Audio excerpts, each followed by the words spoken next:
Kita balik lagi di generasi Mecin, masih ngomongin kebijakan-kebijakan pemerintah ya di musim pandemi COVID-19 ini bersama Mas Bima Yudhistira. Mas Bima,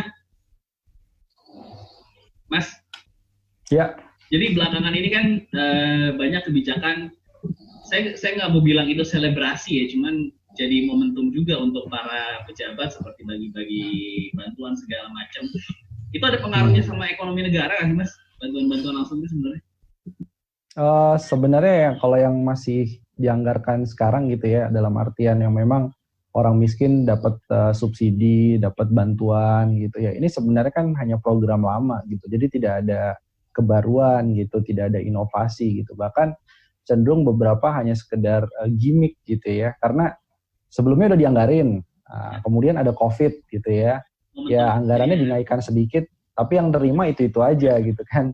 Padahal kalau kita lihat di Indonesia ini ada 115 juta orang yang masuk kategori kelas menengah rentan miskin.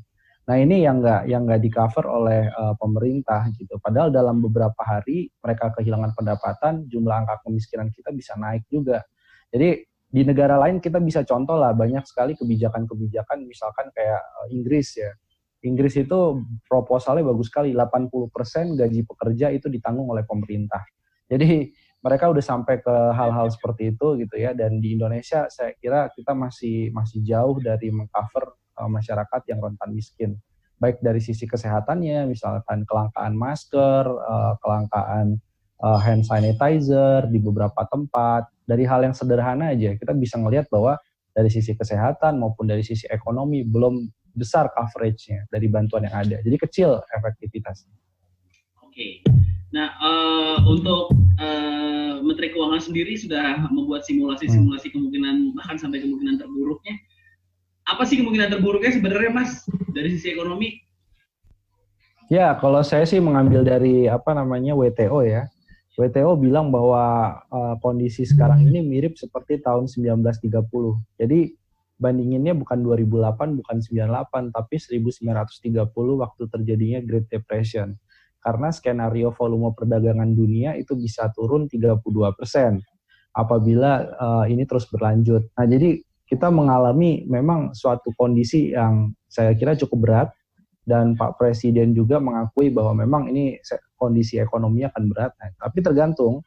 Kalau dalam resesi ekonomi itu biasanya kita mau kurvanya huruf V atau huruf U gitu. Kalau V itu langsung kemudian bangkit ya. Kalau huruf U itu agak slow dulu gitu. Jadi recovery-nya butuh waktu lama. Nah, itu tergantung apa? Tergantung dari stimulus pemerintah tadi. Kemudian bagaimana penanganan kesehatan. Dua itu aja, stimulus ekonomi, penanganan kesehatan. Kalau dari Mas Bima sendiri ada prediksi-prediksi, Mas? Pernah ada suatu analisa sendiri soal ekonomi yang akan terjadi di Indonesia sampai akhir tahun ini? Mungkin, Mas Bima? Ya, kalau kita sih melihat bahwa skenario moderatnya kemungkinan ekonomi akan tumbuh di kisaran 3,4 sampai 3,6% ya. Tetap tumbuh ya? Tapi kalau tetap tumbuh ya, ini skenario moderatnya. Tapi memang skenario terburuk sangat mungkin bisa jatuh di bawah 1-2%. Ya, kita masih melihat seberapa dalam sebenarnya krisis ini, karena ini krisisnya multidimensi, ada krisis kesehatan, krisis ekonomi. Jadi beda dengan tahun-tahun sebelumnya ya. Itu jadi membuat UMKM tadi yang harusnya kuat menahan krisis di 98, tapi di 2020 dia juga kena COVID-19 gitu. Oke, ini juga saya sempat baca berita pengusaha cuma tahan sampai bulan Agustus. Apa benar banyak hitungannya kayak gitu? Mereka bilang bulan Juni ya. Nah, jadi ada yang bilang bulan Juni ya. Ini menurut saya sih analisisnya begini. Yang pertama, ada beberapa perusahaan yang mengandalkan terlalu banyak utang luar negeri ya, sehingga ketika rupiahnya melemah, mereka kesulitan untuk membayar cicilan pokok sama bunga karena utangnya dalam bentuk dolar. Ada juga yang kayak gitu. Ada juga yang bahan bakunya terlalu banyak mengandalkan impor. Kalau pabriknya tutup di Cina, ini aliran impornya terganggu masuk ke Indonesia. Yang ketiga bisa jadi karena memang industrinya padat karya gitu kan. Jadi omsetnya turun, industrinya padat karya, sehingga beban operasional terlalu besar. Yang terakhir, ini juga kita harus mempertimbangkan juga ya, ada juga yang memang sengaja bilang bulan Juni itu untuk menambah insentif gitu buat beberapa pelaku usaha. Jadi misalkan padahal nggak bulan Juni gitu, padahal masih kuat lebih lama, tapi bilangnya, Juni nggak kuat nih, pemerintah bantu dong gitu. Jadi ini salah satu strategi juga, ada juga. Oke. Tapi kalau prediksi kebangkitan ekonomi misalnya dari sisi ekonomi mikro dan UMKM memang harus menunggu jumlah penderita COVID-nya turun dulu ya. Salah satunya udah pasti dari situ ya. Ya udah pasti dari situ, ya. Karena turun, orang berani keluar untuk belanja ke warung, mungkin di situ mungkin akan kelihatan recovery-nya. Tetapi harapan memang di situ ya. Nah, untuk pengaruh dolar sendiri gimana sih Mas? Banyak orang analisa awam kan kayak Amerikanya kan kena juga, kenapa dolarnya jadi naik? Itu nggak ada pengaruh langsung ya? Ya, masalahnya Amerika yang cetak uang ya. Jadi dolar ini dianggap sebagai aset yang aman.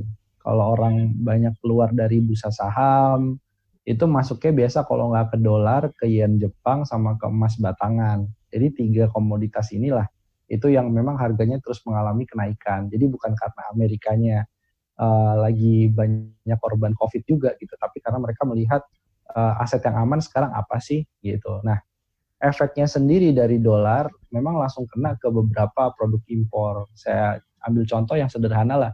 Di pasar tradisional tuh harga tempe udah naik Rp500 tuh dari seminggu yang terakhir.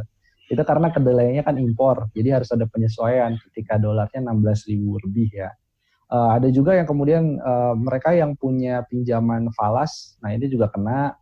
Ada juga kemudian yang mesin-mesinnya, bahan bakunya mungkin nggak impor, tapi beli mesinnya itu dari impor, nah itu juga kena selisih kurs. Ya, berarti tidak ada hubungannya pemirsa dengan jumlah korban di Amerika dengan angka dolar yang naik. Ini kadang-kadang suka ada spekulasi-spekulasi, bahkan dipolitisasi sih orang-orang. Oke lah, Mas Bima, terima kasih banyak Mas Bima untuk waktunya. Terima kasih. Kita semua berharap semoga memang masalah yang terjadi di dunia bahkan ini cepat selesai sehingga amin. Dan sisi psikologis orang-orang juga bisa cepat pulih ya, Mas Bima ya. Ya, amin. Terima kasih Mas Bima. Pemirsa jangan kemana-mana, Generasi Mecin bakal balik habis ya satu ini.